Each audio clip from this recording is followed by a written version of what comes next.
السلام علیکم ورحمۃ اللہ وبرکاتہ۔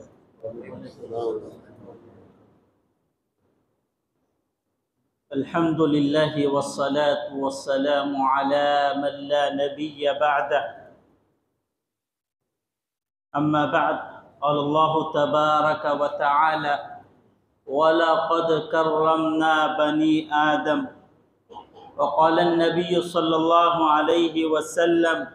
الخلق عیال اللہ، او کما قال علیہ الصلاة والسلام۔ کرو مہربانی تم اہل زمیں پر،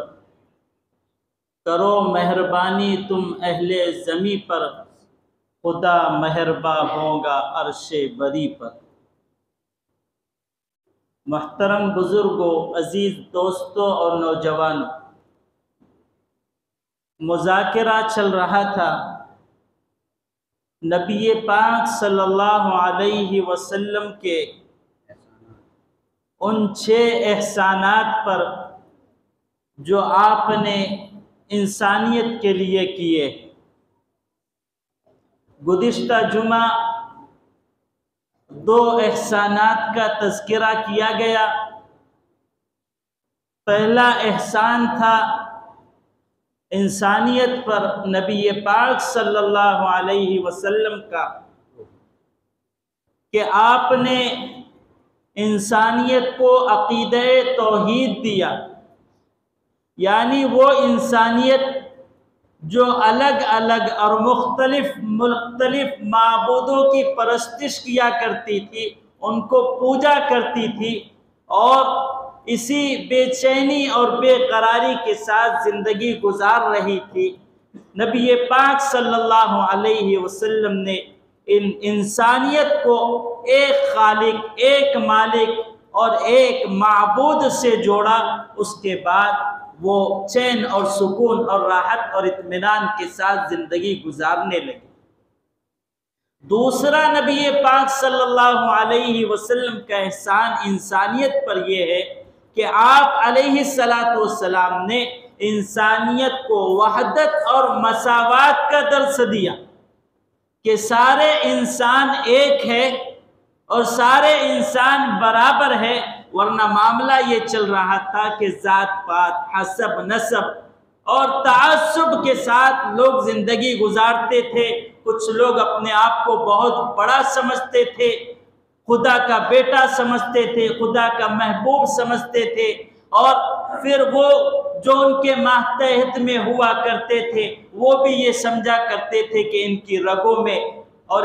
ان کے رگوں کے اندر جو خون ہے وہ خدائی خون ہے۔ اس طریقے سے وہ اپنے شہنشاہوں کو اللہ کا بیٹا مانا کرتے تھے۔ یہ سارے خلافات کے اندر مبتلا تھے اور ایک دوسرے کو نیچی نظر سے دیکھنے کا اور تعصب کا معاملہ موجود تھا۔ نبی پاک صلی اللہ علیہ وسلم نے فرمایا کہ سب آدم کی اولاد ہے اور سب برابر ہے، کسی کو کوئی فوقیت اور کوئی مقام حاصل نہیں ہے کہ کوئی حسب میں بڑا ہو جائے، کوئی ذات کی وجہ سے بڑا ہو جائے، کوئی رنگ کی وجہ سے اور نسل کی وجہ سے بڑا ہو جائے، بلکہ فرمایا کہ تم میں بڑا تو وہ ہے جو اللہ کا محبوب اور اللہ کے نبی کا محبوب ہو۔ تیسرا احسان نبی پاک صلی اللہ علیہ وسلم کا اس انسانیت پر یہ ہے کہ آپ علیہ السلام نے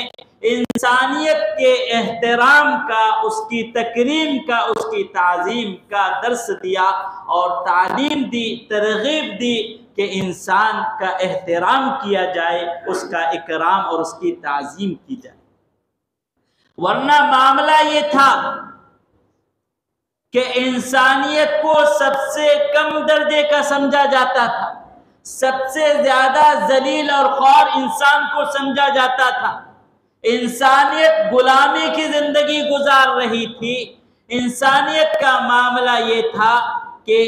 حیوانوں کو اور جانوروں کو بڑا مقام دیا جاتا تھا اور انسان کو کمتر سمجھا جاتا تھا۔ درختوں کو، پتھروں کو، اسی طریقے سے مختلف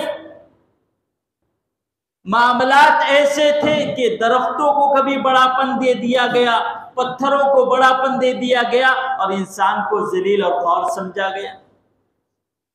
تو انسانیت ذلت کے ساتھ زندگی گزار رہی تھی، بلکہ بعض حالات میں اور بعض معاملات میں ایسا بھی کیا جاتا تھا کہ انسان کو قتل کر دیا جاتا تھا اور اس کے خون کو جو ہے درختوں پر ڈالا جاتا تھا، پتھروں پر ڈالا جاتا تھا، جانوروں پر ڈالا جاتا تھا۔ جیسے کہ آج ہم بھی دیکھتے ہیں، بعض مرتبہ ایسے واقعات ہمارے سننے کے لیے آتے ہیں کہ بچوں کو پکڑے، ان کو قتل کیے، اس کے خون کو ایک نیا پل بن رہا ہے وہاں ڈال دیے کہ وہ جان مانگ رہا ہے۔ اس طریقے سے غلط عقائد آج بھی رائج ہے۔ پہلے تو ڈائریکٹلی کیا جاتا تھا اور اس کو وہ ایک عادت بن چکی تھی، لیکن آج بھی نئے انداز میں ایسے مختلف افراد موجود ہیں اس ذہن کے، اس سطح کے، جو آج بھی جو ہے انسانیت کا قتل کر کے پتھروں پر اس کا خون چڑھاتے ہیں۔ انسانیت نہیں ملی تو جانوروں کو ذبح کر کے خون چڑھایا جا رہا۔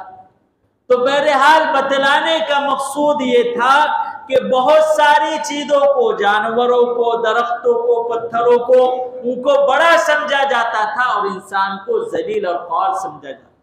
نبی پاک صلی اللہ علیہ وسلم تشریف لائے اور آپ علیہ السلام نے انسانیت کے مقام اور مرتبے کو بتلایا کہ یہ انسان ذلیل ہونے کے لائق نہیں ہے، یہ انسان تو قابل تکریم، قابل تعظیم اور قابل عظمت ہے، اس کی عزت کی جائے، اس کا احترام کیا جائے۔ خود اللہ تعالیٰ نے قرآن مجید میں یہ بات ارشاد فرمائی، وَلَقَدْ كَرَّمْنَا بَنِي آدم، کہ ہم نے بنی آدم کو یعنی انسانیت کو ہم نے مکرم بنایا ہے، باعزت بنایا ہے، قابل تکریم اور قابل تعظیم بنایا ہے۔ اس کی عزت کی جانی چاہیے، اس کا احترام کیا جانا چاہیے۔ اور آگے تو صاف الفاظ میں یہ بات اللہ تعالیٰ نے بیان فرما دی، وَحَمَلْنَاهُمْ فِي الْبَرِّ وَالْبَحْرِ، کہ انسانیت کی سواری کے لیے، کہ اگر وہ خشکی میں سواری کرنا چاہے تو خشکی کی سواری کا اس کے لیے انتظام کیا گیا ہے، اگر وہ سمندر میں اور تری میں، پانی میں اگر سوار کرنا چاہے تو اس کی سواری کا بھی انتظام کیا گیا ہے۔ آگے اللہ تعالیٰ ارشاد فرماتے ہیں، وَرَزَقْنَاهُم مِّنَ الطَّيِّبَاتِ، کہ انسانیت کی روزی کے لیے، اس کے رزق کے لیے، اس کے کھانے پینے کے لیے ہم نے پاک چیزوں کو بنایا ہے۔ تو گویا کہ اللہ تعالیٰ اس طرف اشارہ کر رہے کہ انسان کو ہم نے قابل تکریم اور قابل تعظیم بنایا ہے، اور بلکہ دنیا کی ساری چیزوں کو، ان الدنیا خلقت لکم وانکم خلقتم للآخرہ، کہ انسان کے لیے دنیا کی ساری چیزوں کو بنایا ہے کہ وہ اس سے فائدہ اٹھائے، اس سے نفع حاصل کرے۔ تو جو ذہنوں کے اندر یہ بات تھی کہ انسان کو کمتر سمجھا جاتا تھا، اللہ تعالیٰ نے اعلان فرمایا کہ انسان ہی کے لیے تو ہم نے دنیا کے وجود بخشا ہے۔ دنیا کا وجود جو بخشا گیا ہے یہ انسان کے لیے، کہ ہر چیز انسان کے فائدے کے لیے بنائی ہے، یہ انسان عزت کرنے کے قابل ہے۔ آگے صاف لفظوں میں یہ بات ارشاد فرما دی، وَفَضَّلْنَاهُمْ عَلَىٰ كَثِيرٍ مِّمَّنْ خَلَقْنَا تَفْضِيلًا، کہ اس دنیا میں جتنی مخلوقات کو اللہ تعالیٰ نے بنایا ہے، ان تمام مخلوقات میں اللہ تعالیٰ نے انسان کو قابل فضیلت بنایا ہے، کہ فضیلت کے اعتبار سے، مقام اور مرتبے کے اعتبار سے تمام مخلوقات میں انسان کا مرتبہ سب سے بڑا ہے۔ اس لیے ہم اور آپ کہتے ہیں کہ یہ اشرف المخلوقات ہے، کہ تمام مخلوقات میں سب سے اشرف اور افضل ہے۔ اور یہی نہیں، حدیث پاک میں نبی پاک صلی اللہ علیہ وسلم کا ارشاد ہے، الخلق عیال اللہ،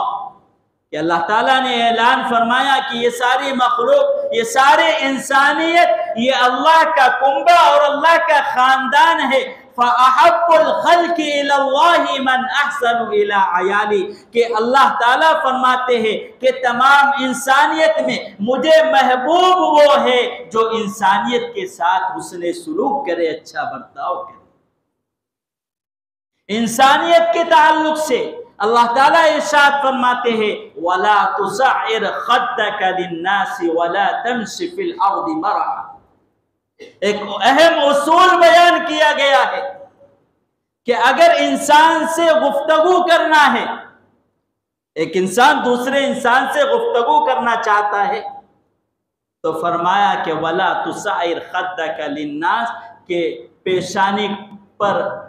پیشانی مرجائی ہوئی اور چہرہ کھلا ہوا اس طریقے سے نہیں ملنا چاہیے، بلکہ خندہ پیشانی سے خوش اخلاقی سے اس سے ملا جائے۔ یہ قرآن کا اصول ہے۔ ایک مسلمان نہیں کہا گیا کہ ہم یہ کہتے ہیں کہ ایک مسلمان دوسرے مسلمان سے ملے، بلکہ فرمایا للناس، انسانیت،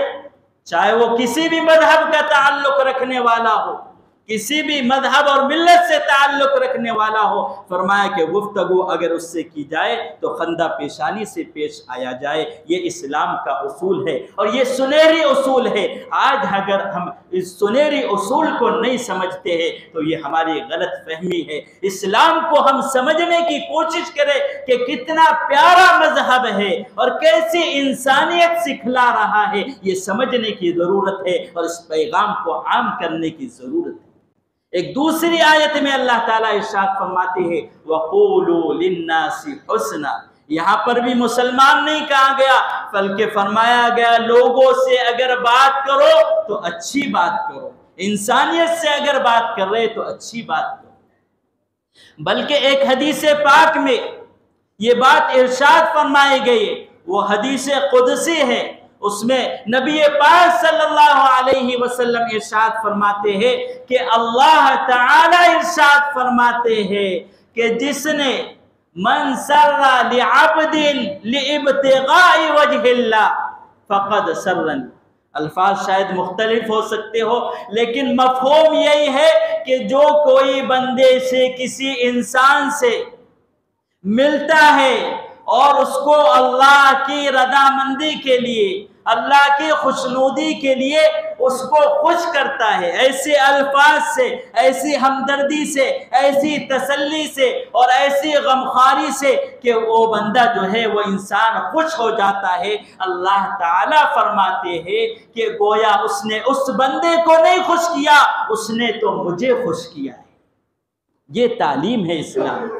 کہ ایک انسان کو اگر خوش کر رہا ہے، مذہب اور ملت کا کوئی تعلق نہیں، کسی بھی مذہب سے تعلق رکھنے والا کوئی انسان ہے، آپ اگر اس کی ہمدردی کرتے ہیں، اس کی غمخواری کرتے ہیں، اس سے ایسے لفظوں میں بات کرتے ہیں کہ آپ کی بات کی وجہ سے اس کو تسلی مل جاتی ہے، وہ خوش ہو جاتا ہے، اللہ تعالیٰ فرماتے ہیں اس بندے کو اس نے نہیں خوش کیا بلکہ مجھے خوش کیا ہے۔ یہ کتنا بڑا مقام۔ ایک حدیث پاک میں یہ بات ارشاد ہے، نبی پاک صلی اللہ علیہ وسلم نے یہ بات ارشاد فرمائی ہے تُكَفُّ شَرَّكَ عَنِ النَّاسِ، کہ تمہارے ذمے یہ لازم ہے کہ انسانیت کو اپنے شر سے، اپنی تکلیف سے بچاؤ، کہ اپنی ذات سے کسی انسان کو تکلیف نہیں پہنچنی چاہیے۔ یہ بہت بڑا ارشاد فرمایا گیا کہ ہر انسان کے اندر خوبی بھی ہے اور کچھ برائی بھی ہے، لیکن خوبی کے پہلے کوئی اختیار کرے اور انسانیت کو شر سے بچائے۔ یہ نہیں فرمایا کہ مسلمان ہو، کسی بھی مذہب کا تعلق رکھتا ہو، اپنی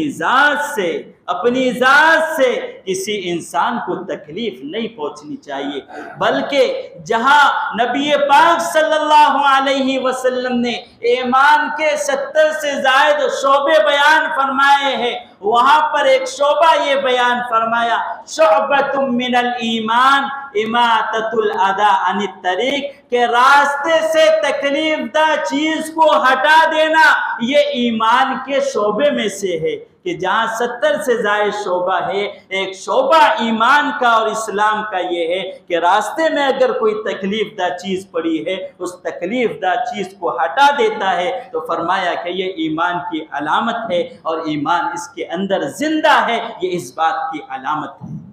تو اتنی معمولی چیز کا اسلام میں یہ دھیان رکھا گیا ہے۔ نبی صلی اللہ علیہ وسلم میں اس بات کی تعلیم دی گئی ہے کہ کوئی بھی تکلیف دہ چیز کسی کو تکلیف نہ پہنچے، اس کو اگر ہٹا دیتا ہے تو یہ ایمان والا بندہ ہے۔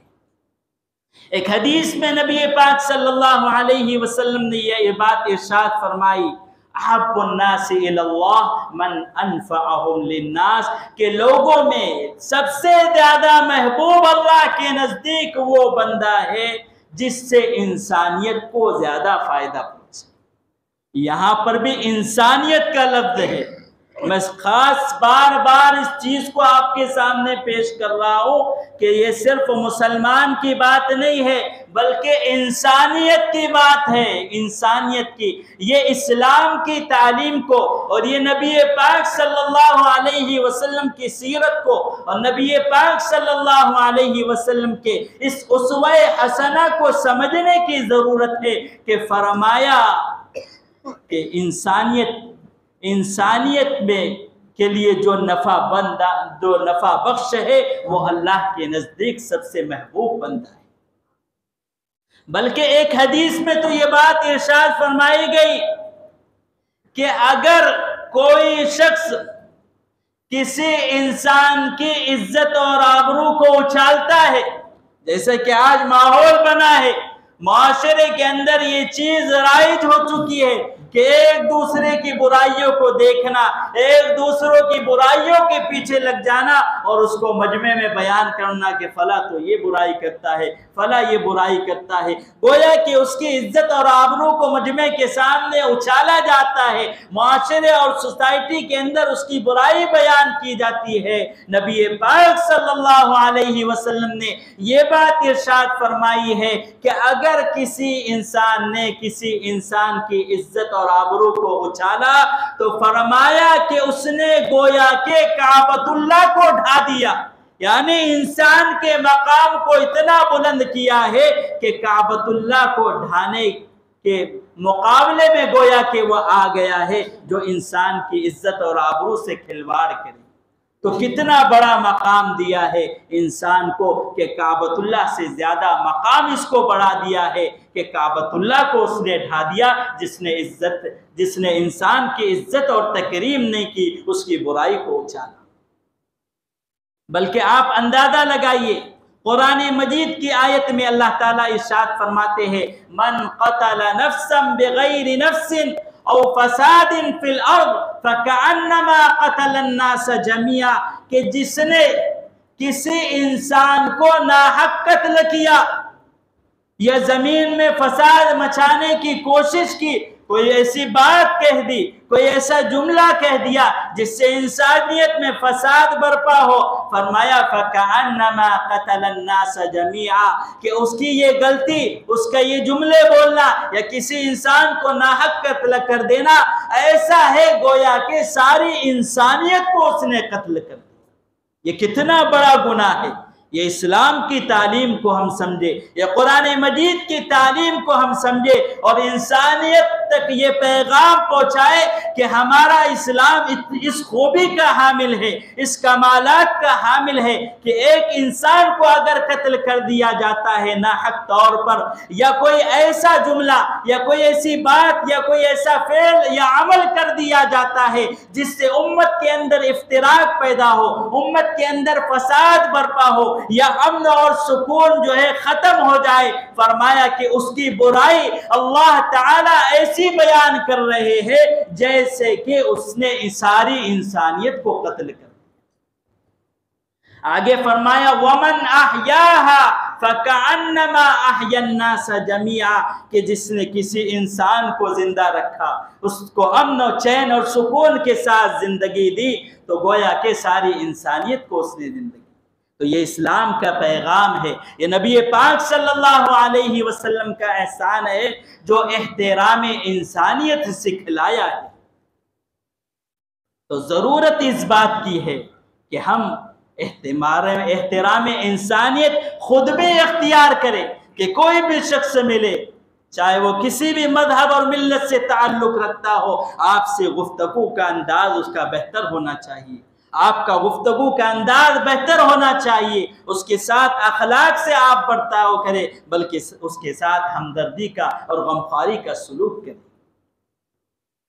حدیث پاک میں نبی پاک صلی اللہ علیہ وسلم کا ارشاد ہے، الراحمون یرحمہم الرحمن، کہ رحم کرنے والے اللہ تعالی ان پر رحم کرتا ہے، ارحموا من فی الارض یرحمکم من فی السماء، کہ تم زمین والوں پر رحم کرو، آسمان والا تم پر رحم کرے گا۔ اس حدیث میں بھی کوئی تخصیص بیان نہیں کی گئی ہے، بلکہ عام فرمایا گیا ہے کہ ساری انسانیت کے ساتھ اخوت اور بھائی چارگی کا معاملہ اختیار کرے، سب کے ساتھ محبت، شفقت اور مہربانی سے پیش آئے، اور جو مہربانی سے پیش آنے والے ہیں اللہ تعالیٰ ان پر رحم کرنے والا ہے۔ یہ اعلان اللہ کی جانب سے کیا گیا ہے کہ انسانیت کے ساتھ مہربانی کا معاملہ اختیار۔ آپ یہ بھی بات سمجھ لیں، آج ہم نے ہی خود اسلام اور ایمان کو نہیں سمجھا ہے۔ میں اس بات پر خاص آپ کی توجہ چاہتا ہوں کہ جو بات ذہنوں میں آپ کے ہے اس کو صاف کرنے کی ضرورت ہے۔ ہم مسلمان رہ کر ہمارے ذہنوں کے اندر غلط تصورات بیٹھے ہوئے ہیں، تو ہم کیا دوسروں کو صحیح تصورات پیش کر سکتے ہیں؟ نبی پاک صلی اللہ علیہ وسلم کی زندگی میں جو غزوات ہوئے ہیں اس کی تعداد 27 ہے۔ 27 بڑی جنگ ہوئی ہے، اور 60 سریے یعنی چھوٹی ٹکڑے میں جو جنگ ہوئی ہے وہ 60 ہے۔ اس کو آپ ذہن نشین کر لیں، 27 غزوات ہوئے ہیں اور سریے 60 ہوئے ہیں، اور ان میں مرنے والوں کی تعداد، چاہے وہ شہید ہوئے ہو یا قتل ہوئے، مسلمان کی جانب سے ہو یا غیر مسلم کی جانب سے ہو، کل ملا کے تعداد 1018 ہے۔ کتنی تعداد ہے؟ 1018 کی تعداد ہے، اور وہ بھی دونوں ملا کے، صرف مسلم نہیں، مسلم اور غیر مسلم دونوں ملا کے تعداد کتنی ہوئی؟ 1018۔ اس کو سمجھ لیں۔ اور اس کے مقابلے میں جو امن اور سکون قائم ہوا ہے عالم کے اندر، یہ تاریخ اس بات کی گواہ ہے کہ قادسیہ مقام سے ایک عورت بیت اللہ کے لیے نکلی ہے، اکیلی تنی تنہا اونٹ پر سوار ہے، زیورات سے لدی ہوئی ہے، اور وہ جاتی ہے اور کعبۃ اللہ میں عمرہ حج وغیرہ ادا کرتی ہے، لیکن اسے کسی کا خوف نہیں ہوتا ہے کہ کوئی اس کو لوٹ لے گا، کوئی اس کے ساتھ برائی کرے گا۔ یہ امن اور سکون قائم ہوا تھا۔ اور کتنے تعداد مرنے والوں کی؟ 1018۔ اس کے علاوہ آپ مطالعہ کیجئے، انسائکلوپیڈیا برطانیہ کے ایک نامہ نگار نے ایک تحقیق لکھی ہے کہ جو عالمی جنگ ہوئی ہے، پہلی عالمی جنگ میں 64 لاکھ لوگ شہید ہوئے۔ کتنے؟ 64 لاکھ۔ اور دوسری جو عالمی جنگ ہوئی ہے اس میں تقریباً 6 کروڑ انسان موت کے گھاٹ اترے ہیں۔ حالانکہ یہ دو جنگوں میں اتنی تعداد میں لوگ مرے ہیں، لیکن کوئی فائدہ نہیں ہوا، نہ کوئی دنیا میں امن پھیلا، نہ یورپ میں کوئی امن پھیلا، صرف انسانیت کا قتل ہوتا گیا۔ تو یہ بات سمجھنے کی ہے اور ذہن میں بٹھانے کی ہے کہ آج لوگ جو یہ کہتے ہیں کہ اسلام تلوار کے زور پر پھیلا ہے، یہ بات سراسر غلط ہے۔ آپ سینہ ٹھوک کر ان سے کہہ سکتے ہیں کہ 1018 کی تعداد جو شہید ہونے والے مرنے والوں کی ہے، وہ اس کے بعد جو امن قائم ہوا ہے وہ ساری دنیا میں امن پھیلا ہے۔ اور یہاں اتنے قتل ہونے کے باوجود یہ اپنے قتل کی بات نہیں کرتے، اپنی عالمی جنگوں میں جو 64 لاکھ اور 6 کروڑ انسانیت قتل ہوئی ہے اس کی بات نہیں کریں گے۔ یہ بات کریں گے تو اسلام کی بات کریں گے، اور آج بھی ہم چونکہ سمجھے نہیں ہے اسلام کو، اور یہ تعداد بھی نہیں معلوم ہے، تو ہم کیا اسلام کو پیش کر سکیں گے؟ اس لیے ضرورت اس بات کی ہے کہ سب اگر ہم مسلمان ہیں تو ہم نام کے مسلمان نہ رہے، ہم نبی پاک صلی اللہ علیہ وسلم کی سیرت کو سمجھے، ہم اسلام کو سمجھنے کی اور ایمان کو سمجھنے کی کوشش کریں کہ ہمارا اسلام اور ہمارا ایمان کتنی خوبیوں کا حامل ہے، کتنے کمالات کا حامل ہے، اس کو سمجھنے کی ضرورت ہے اور انسانیت تک یہ بات اور یہ پیغام پہنچانے کی ضرورت ہے۔ تو نبی پاک صلی اللہ علیہ وسلم نے انسانیت کو جو سب سے بڑا احسان دیا ہے، وہ احسان یہ ہے کہ انسانیت کا احترام سکھلایا ہے، کہ انسانیت کا احترام کیا جائے، اس کی عظمت کو سامنے رکھا جائے۔ بلکہ ایک حدیث بیان کر کے اپنی بات مکمل کرتا ہوں کہ نبی پاک صلی اللہ علیہ وسلم کا ارشاد ہے، حدیث قدسی ہے، نبی پاک فرماتے ہیں کہ اللہ تعالیٰ نے فرمایا قیامت کے دن جب بندے حاضر ہوں گے، میں بڑی اختصار سے اس چیز کو پیش کر رہا ہوں، بندے حاضر ہوں گے، اللہ تعالیٰ پوچھیں گے کہ میں بھوکا تھا، تم نے کھانا نہیں کھلایا؟ تو بندے کہیں گے اللہ آپ بھوکے کیسے ہو سکتے ہو؟ تو اللہ تعالیٰ کہیں گے فلاں بندہ بازو میں، مسلمان نہیں کہا، فلاں بندہ بازو میں، چاہے وہ کسی بھی مذہب اور ملت سے تعلق رکھتا ہو، وہ بھوکا تھا، تم نے اس کو کھانا نہیں کھلایا، اگر تم اس کو کھانا کھلاتے تو مجھے بھی وہی بات۔